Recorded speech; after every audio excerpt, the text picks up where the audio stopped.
Sir channel में स्वागत है, परिचय अपना दें। मैं अरुण कुमार श्रीवास्तव, जिलाध्यक्ष अखिल भारतीय कायस्थ महासभा गाजीपुर। आज गाजीपुर लंका मैदान में सर किस तरह का प्रोग्राम रहा? ये कायस्थ महासभा के अखिल भारतीय कायस्थ महासभा के तत्वाधान में बृहत कायस्थ समागम का कार्यक्रम आयोजित था और इस कार्यक्रम के मुख्य अतिथि हमारे राष्ट्रीय अध्यक्ष और देश के पूर्व केंद्रीय गृह राज्य मंत्री माननीय सुमंत सहाय जी थे।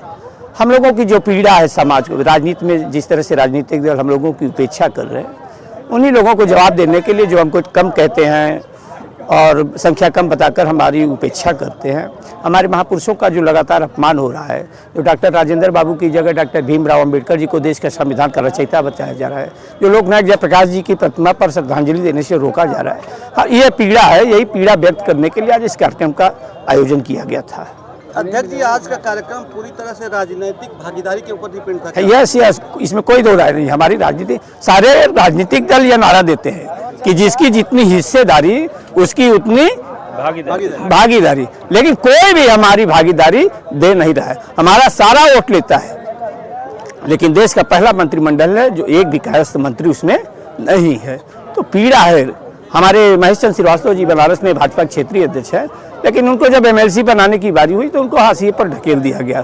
क्षेत्रीय तमाम जिलों के वो संगठन का काम देख रहे थे। तो ये पीड़ा है हम लोगों को।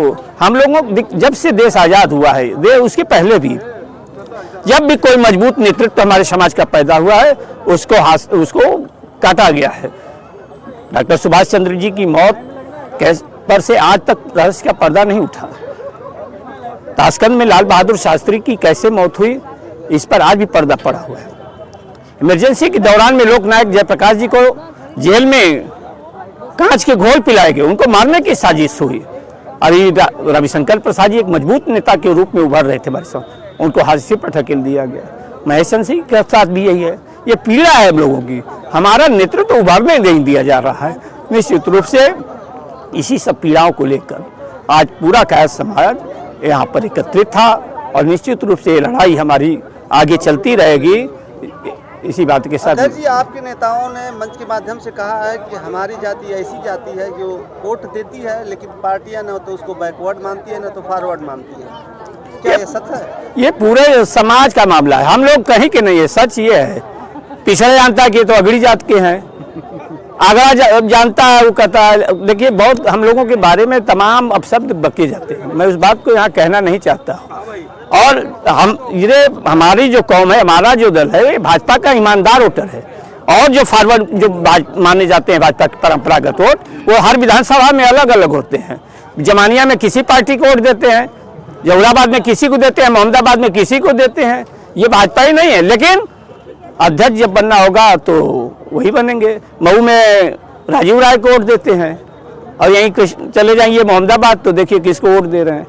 ये है पीड़ा हम लोगों की कि जो उनके साथ गद्दारी कर रहा है, जो उनके साथ छल कर रहा है, उसका सम्मान किया जा रहा है। और जो पूरे समर्पण भाव से उस पार्टी की सेवा कर रहा है, वोट कर रहा है, और उसकी उपेक्षा की जा रही है, उसका अपमान किया जा रहा है। ये पीड़ा है हम लोग।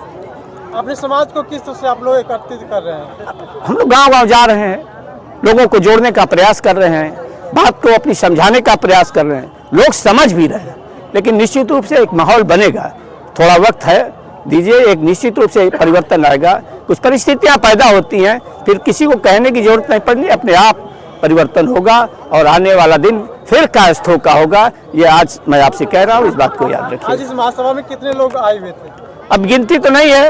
हम प्रयास था 2000 के करीब, खाना पीना सारा चीज बना हुआ था। आते रहे लोग, जाते रहे लोग, संख्या कोई गिनी नहीं, जो आप लोग साथ रहे। सवाल, आने वाले चुनाव में आपकी स्थिति क्या रहेगी? लोकसभा या विधानसभा? विधानसभा में निश्चित रूप से हमारी भागीदारी बढ़नी चाहिए। हम सचेत हुए हैं। अगर लोग हमको टिकट नहीं देंगे तो हम लोग निर्दल भी लड़ने का काम करेंगे। ये फैसला समाज ले रहा है। और आज तो एक प्रस्ताव पास हुआ है, यदि कोई दल नहीं पूछता है तो हम लोग अपना एक राजनीतिक संगठन बनाने का काम करेंगे। बहुत बहुत धन्यवाद। धन्यवाद सर।